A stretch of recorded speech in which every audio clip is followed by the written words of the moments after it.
সবাই মিলে একসাথে ফল খাওয়ার মজাই আলাদা।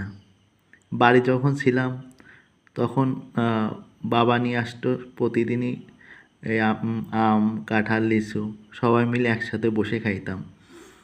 এখনও আনে, কিন্তু আমি বাড়ির বাইরে থাকাতে আমার সেই আনন্দটা করতে পারছি না।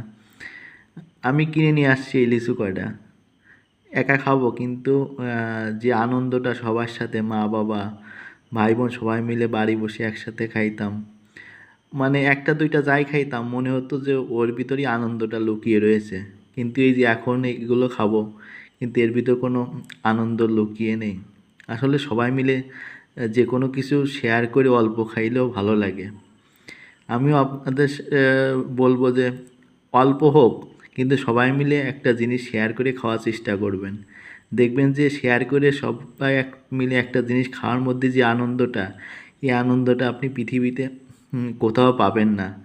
একা একা খাইলে ওই আনন্দটা পাবেন না। সবাই মিলে খান, দেখবেন যে অনেক মজা পাবেন। ভালো থাকেন সবাই, সুস্থ থাকেন।